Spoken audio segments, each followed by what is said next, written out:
Halo semuanya, selamat datang.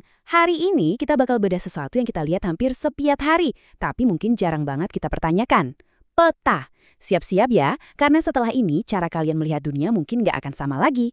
Oke, yuk kita mulai. Oke, kita langsung aja ke misteri utamanya. Coba deh perhatiin peta dunia yang biasa kita lihat. Greenland, pulau es yang ada di utara itu, kelihatannya kan gede banget ya, hampir segede benua Afrika. Tapi, faktanya, Afrika itu 14 kali lebih besar loh. Loh, kok bisa gitu? Ada apa ini sebenarnya? Nah, inilah inti dari pembahasan kita. Untuk menjawab pertanyaan tadi, kita perlu paham dulu definisi peta itu sendiri. Menurut Asosiasi Kartografi Internasional, ada dua kata kunci di sini, konvensional dan bidang datar.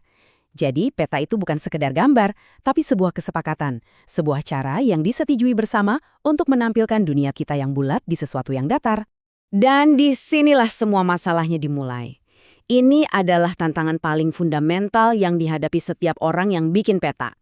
Ini juga alasan utama kenapa Greenland bisa kelihatan segede gaban di peta yang sering kita pakai. Fakta nomor 1, simple banget. Planet kita ini bentuknya bola. Ya, lebih tepatnya sferoid lah. 3 dimensi, melengkung, oke? Catat itu. Fakta nomor 2, sama simpelnya. Selembar kertas atau layar HP kamu itu datar. 2 dimensi, sama sekali nggak melengkung. Nah, ini dia kesimpulannya. Coba deh bayangin, kamu ngupas jeruk, terus kamu coba paksain kulitnya buat jadi rata sempurna di atas meja. Nggak bakal bisa kan? Pasti ada yang sobek, melar, atau malah tungkang tindih. Nah, hal yang persis sama terjadi waktu kita mencoba mengubah globe jadi peta datar. Mau nggak mau, pasti ada yang dikorbankan. Bisa bentuknya, ukurannya, atau jaraknya. Terus, gimana dong caranya para kartografer ngakalin tugas mustahil ini? Nah, mereka pakai yang namanya proyeksi. Gampangnya ini tuh semacam rumus matematika untuk menerjemahkan globe 3D ke peta 2D. Dan karena rumusnya ada banyak banget, makanya jenis peta yang dihasilkan juga jadi beda-beda. Yang seru adalah pilihan proyeksi ini benar-benar tergantung tujuannya apa. Nggak ada satu proyeksi yang paling benar buat semua kebutuhan. Misalnya nih, kalau kamu mau bikin peta kutub utara yang akurat banget, proyeksi azimuta paling pas. Tapi kalau buat daerah lintang tengah kayak Eropa atau Amerika, proyeksi kerucut lebih bagus. Nah, buat negara-negara di Khatulistiwa, kayak Indonesia, proyeksi silinder juaranya. Jadi tiap proyeksi punya spesialisasinya masing-masing.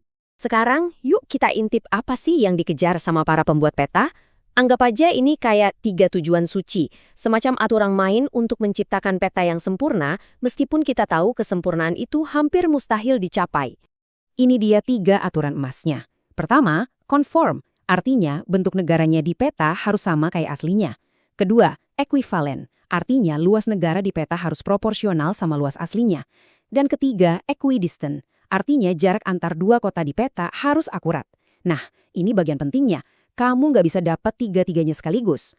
Kalau kamu milih satu, biasanya kamu harus ngorbanin yang lain. Disinilah sumber dari semua kebohongan peta. Oke, kita udah paham kenapa peta bisa berbohong. Sekarang, saatnya kita belajar gimana cara bacanya dengan benar. Anggap aja ini panduan singkat buat ngerti bahasa peta.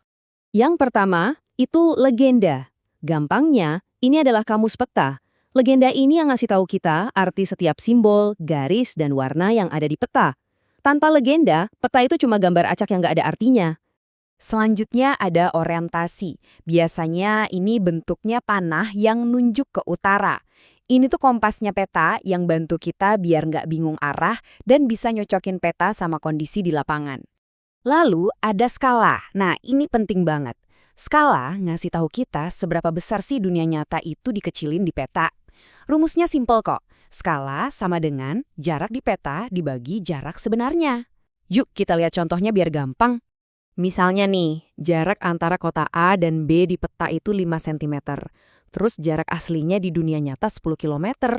Buat cari skalanya, kita samain dulu satuannya. 10 km itu kan sama dengan 1 juta cm kan?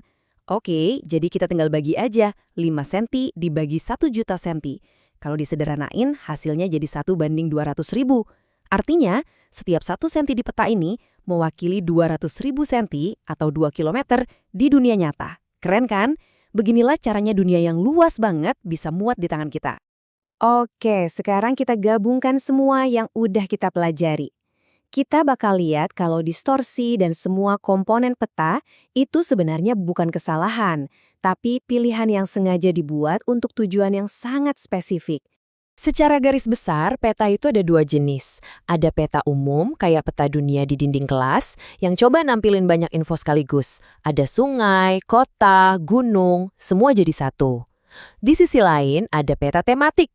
Peta ini super fokus, cuma menceritakan satu hal spesifik. Misalnya, peta curah hujan atau peta kepadatan penduduk. Dan inilah kesimpulan utamanya. Distorsi di peta yang bikin Greenland kelihatan raksasa itu bukan salah cetak. Itu adalah kompromi yang disengaja. Peta itu sengaja dibuat begitu untuk mempertahankan bentuk dan arah yang penting banget buat navigasi pelaut zaman dulu. Jadi kebohongan peta itu sebenarnya adalah cara si pembuat peta untuk menceritakan kisah yang paling penting bagi penggunanya. Jadi, lain kali kalian lihat peta, jangan langsung percaya gitu aja. Coba deh tanya, ini pakai proyeksi apa ya? Apa yang dipertahankan dan apa yang dikorbankan? Peta ini sebenarnya dibuat untuk siapa dan untuk tujuan apa? Dengan begini, kalian bukan lagi cuma sekedar pembaca peta, tapi seorang analis yang kritis. Dunia jadi terasa lebih menarik kan kalau kita tahu rahasia di baliknya?